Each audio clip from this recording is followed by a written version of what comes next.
कशिश और स्वागत है आपका राजनीतिक गलियारे में। आज हम बात करने वाले हैं यहाँ पर महाराष्ट्र की सियासत को लेकर। लगातार बैक टू बैक एक एक जानकारी हमने आपको दी है कि आखिरकार सियासत में किस तरीके से उलटफेर देखने को मिला और साथ ही साथ यहाँ पर हमने देखा कि उद्धव ठाकरे के इस्तीफे की मांग की जा रही थी।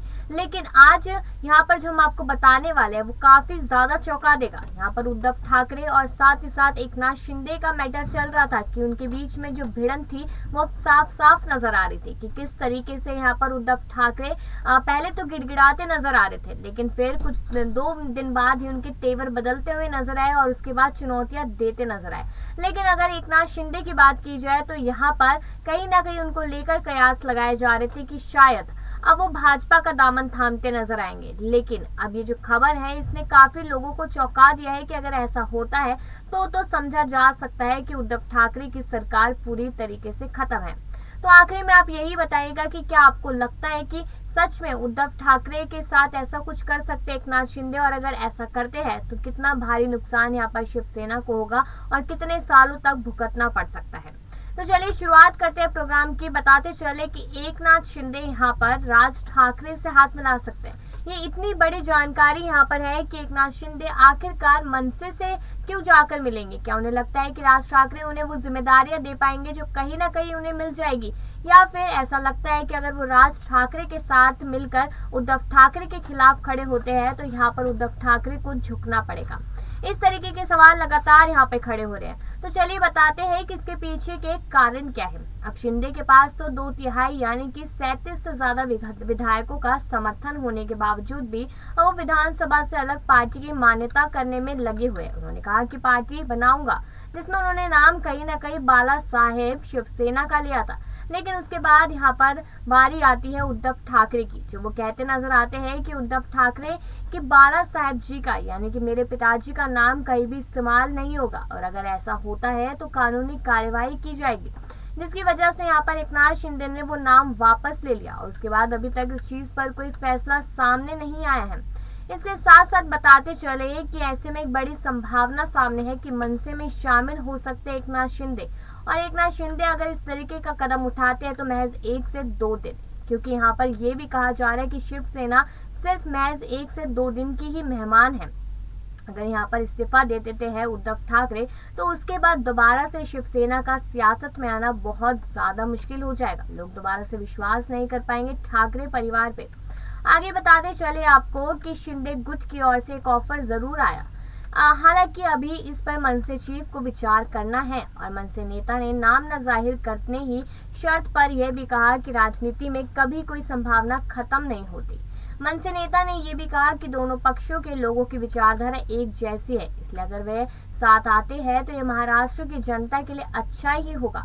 इस बात की जानकारी आपको दे दें कि दोनों की सोच, दोनों की विचारधारा एक जैसी है। उसका कहने का मतलब ये था कि यहाँ पर हमने देखा जब लाउडस्पीकर का मुद्दा उठा था तो उस दौरान भी किस तरीके से राज ठाकरे ने यहाँ पर पूरा रूप धारण कर लिया था बाला साहेब ठाकरे जी का, और कहते नजर आए थे कि जो शिवसेना है वो हमेशा से हिंदुत्व की राह पे चली और हम भी हिंदुत्व की राह पर ही चल रहे हैं। अब इसके साथ साथ हमने एकनाथ शिंदे को भी देखा जब पार्टी को छोड़ा, जब यहाँ पर इस्तीफा दिया, गुवाहाटी पहुंचे, उसके बाद भी क्या होता है यहाँ पर कि वो कहते हैं और उनके साथ विधायक भी यही कहते हैं कि हम हिंदुत्व की राह पे चल रहे हैं, हम शिवसेना को आगे बढ़ाना चाहते हैं, बाला साहब ठाकरे जी की सोच को बढ़ाना चाहते हैं। तो अब हिंदुत्व दोनों तरफ से हो रहा है, तो आम सी बात है कि विचारधारा जब सेम है तो क्यों ना साथ में मिला जाए। हालांकि अभी सिर्फ दोनों पक्षों के बीच चर्चा शुरू ही हुई है।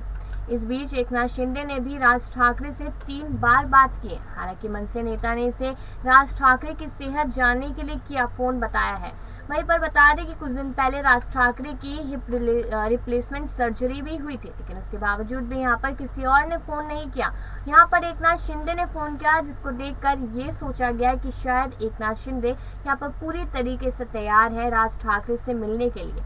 तो तभी तो पहले उनका हालचाल पूछा और उसके बाद यहाँ पर पार्टी को लेकर जानकारियां भी दी और ली भी।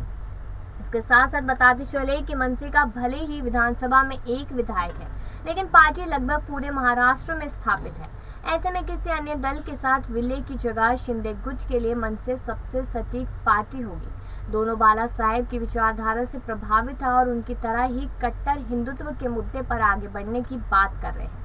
महाराष्ट्र में भाजपा ने शिवसेना को पटखनी देने के बाद महाराष्ट्र नवनिर्माण सेना का इस्तेमाल करने की तैयारी कर ली थी और सूत्रों के मुताबिक बताया जाए कि कई दौर की बातचीत के बाद दोनों दलों के 14 जून को विलय की चर्चा भी शुरू हो गई थी और इसके साथ साथ अब ये भी सामने आया था कि शायद शिंदे गुट बीजेपी के साथ जुड़ता नजर आएगा।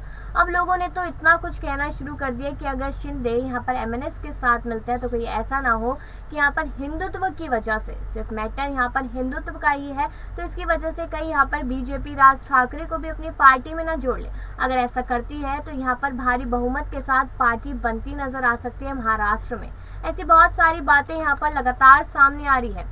आगे बताते चले आपको कि यहाँ पर राज्य में भाजपा अपने दम पर चुनाव लड़ सकती है। ये भी बात साफ तौर पे कही जा रही है और ये कहा जा रहा है कि बीजेपी के बीच अंतिम अहम बैठक 21 अप्रैल को हुई थी।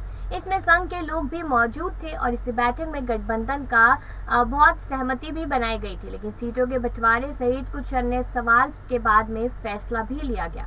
आगे बताते चले आपको कि गुवाहाटी के होटल में रह रहे बागी विधायकों के पास मनसे के अलावा 2 और विकल्प भी है।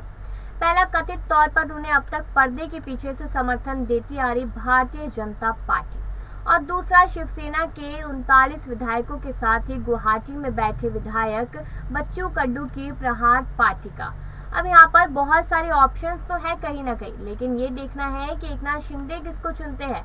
अगर वो यहाँ पर सिर्फ हिंदुत्व को मैटर करते हैं तो उसके बाद यहाँ कहीं ना कहीं राज ठाकरे का ही दामन थामते नजर आएंगे, लेकिन अगर उन्हें सिर्फ इतना देखना है कि उनको एक बहुत बड़ी जिम्मेदारी या फिर एक बहुत बड़ा पद मिल सके तो वो किसी भी पार्टी को ज्वाइन करते हुए दिखाई देंगे। इस बीच पहले आपको बता देते हैं कि यहाँ पर एकनाथ शिंदे के बेटे और यहाँ पर उद्धव ठाकरे के बेटे यानी कि आदित्य ठाकरे और वहाँ पर श्रीकांत शिंदे, ये दोनों भी बहुत ज्यादा लगातार सुर्खियों में आ रहे। ये जानकारी भी आपको देनी बेहद जरूरी थी कि यहाँ पर अब ऐसा लग रहा है कि परिवारवाद लगातार आगे चलता जा रहा है। वो यहाँ पर विपक्ष हो, पक्ष हो या फिर बागी नेता हो, यहाँ पर अपने बेटों को आगे करके कहीं ना कहीं ये दिखाया जा रहा है कि यूथ है, यूथ को समझता है, तो कहीं ना कहीं उन्हें भी एक बड़ी जिम्मेदारी मिलनी चाहिए। और जिस तरीके से बार बार बयान देते नजर आ रहे हैं आदित्य ठाकरे, बार बार ये कहते नजर आ रहे हैं कि हम क्या शरीफ हुए, पूरी दुनिया बदमाश हो गई। ये डायलॉग तो सबको याद ही होगा, शाहरुख खान की फिल्म दिलवाले का है और उसी डायलॉग को यहाँ पर आदित्य ठाकरे बोलते नजर आ रहे हैं और काफी यहाँ पर धमकियां भी देते नजर आ रहे हैं अलग अलग पार्टी के लोगों को। लेकिन इसके साथ सवाल यहाँ पर आखिरकार यही खड़े हो जाते हैं कि पार्टी में क्या जरूरी है। क्या ये जरूरी है कि आपके विधायक आपके साथ जुड़े रहे या फिर ये जरूरी है आपके लिए कि यहाँ पर जितने भी नेता है वो जिस तरीके से बंटते जा रहे हैं, अपनी अपनी राजनीति कर रहे हैं। अगर नेता बटेंगे तो पार्टियां अलग अलग बनेगी, पार्टी अलग अलग बनेगी तो सरकार किसी की भी नहीं बनेगी। ये सोचना बेहद ज्यादा जरूरी है।